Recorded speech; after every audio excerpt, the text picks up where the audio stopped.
सुख समृद्ध विज्ञान चैनल में हमारे सभी सुधी दर्शकों का मैं सुशील कुमार शर्मा हार्दिक स्वागत करता हूं। आज रूप चतुर्दशी और इसे नरक चतुर्दशी भी कहते हैं, इसे छोटी दिवाली भी कहते हैं।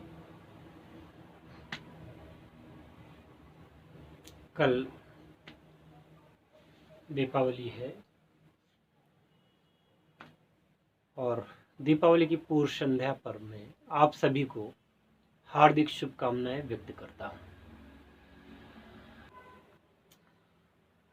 प्रिय साधकों, दीपावली एक ऐसा पर्व है जिस पर्व पर आप सभी लोग माता लक्ष्मी की, भगवान गणेश की और भगवान कुबेर की आराधना पूजा करते हैं। चूंकि भगवान श्रीहरि का शयन चल रहा है और देवोत्थान एकादशी के दिन भगवान श्रीहरि विष्णु का उत्थापन होता है, अर्थात वो जागते हैं, ऐसी प्राचीन मान्यता है। वैसे तो भगवान कभी सोते ही नहीं, तो अनवरत कार्य करते हैं, पर एक लोक मान्यता है कि भगवान को भी निद्रा चाहिए।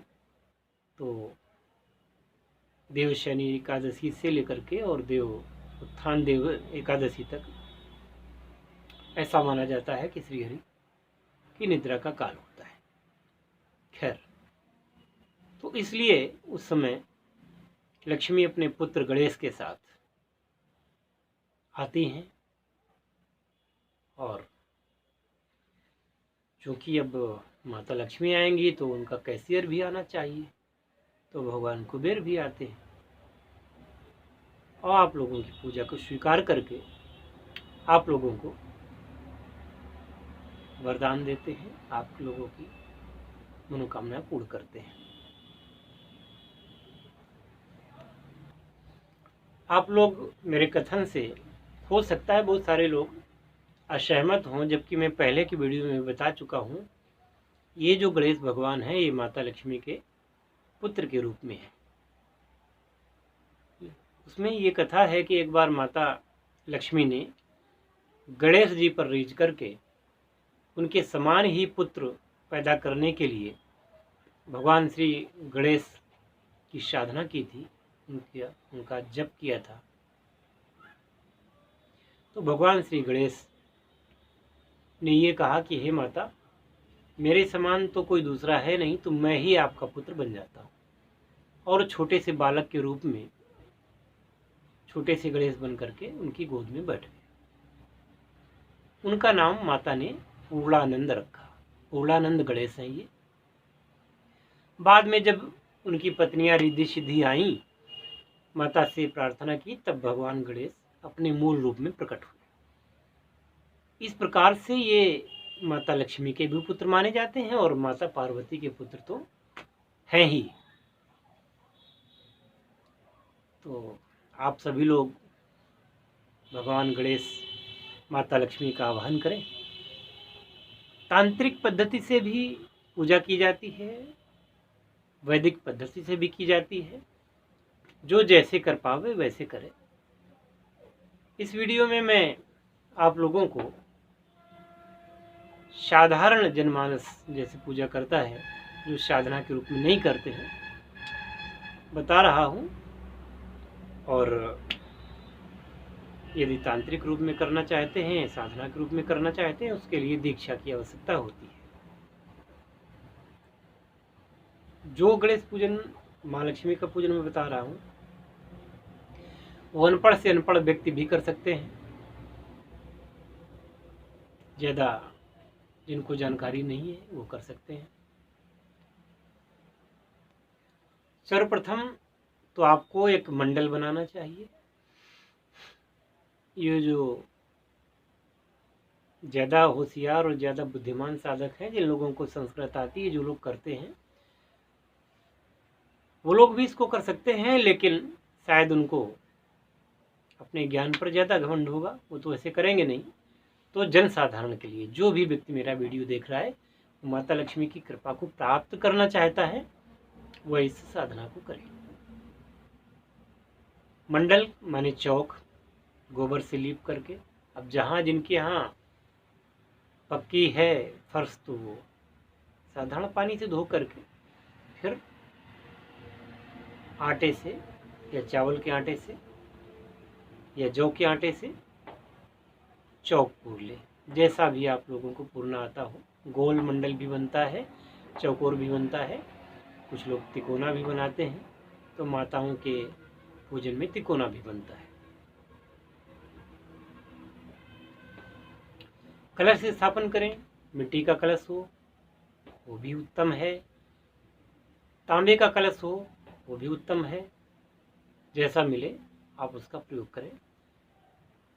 भावना जितनी अच्छी होगी तो अगर पूजा में कोई कमी रह भी जाती है वो उतनी महत्वपूर्ण नहीं है। भावना प्रधान है कि भावना आपकी कैसी है। चौक के ऊपर इसके बाद फिर अगर आपके पास में सिंहासन या और कुछ नहीं है तो साधारण सा एक लकड़ी का पटरा या पीढ़ा हो। याद रखें कि वो पीढ़ा अगर हो तो ऐसा हो जिसमें कभी कोई बैठा ना हो, वरना फिर किसी थाली में ही गणेश, लक्ष्मी और कुबेर भगवान की मूर्तियों को स्थापित करें। सबसे पहले आवाहन करें भगवान गणेश का कि हे गणेश गणपति महाराज, मैं आपका आवाहन करता हूँ तो आप मेरे इस पूजन को सफल बनाने के लिए आए। और मेरे पुराने वीडियो अगर देख लेते हैं आप लोग, जिसमें मैंने लक्ष्मी गणेश वगैरह के स्तोत्रों का, इनका सब का वर्णन किया है, तो उसका भी ऑडियो अगर आप वहाँ बजा देंगे और पूजन करते रहेंगे तो भी कोई दिक्कत की बात नहीं। संस्कृत नहीं जो पढ़ना चाहते उनके लिए भी। तो पहले तो भगवान गणेश का आवाहन करें, तत्पश्चात माता लक्ष्मी का आवाहन करें, भगवान कुबेर का आवाहन करें। अरे कुछ नहीं आता है तो भाई हे गणेश महाराज, मैं आपको बुला रहा हूँ, आप यहाँ आकर के मेरी पूजा को स्वीकार करें। इसी प्रकार से माता लक्ष्मी को, इसी प्रकार से भगवान कुबेर को बुलाते हैं।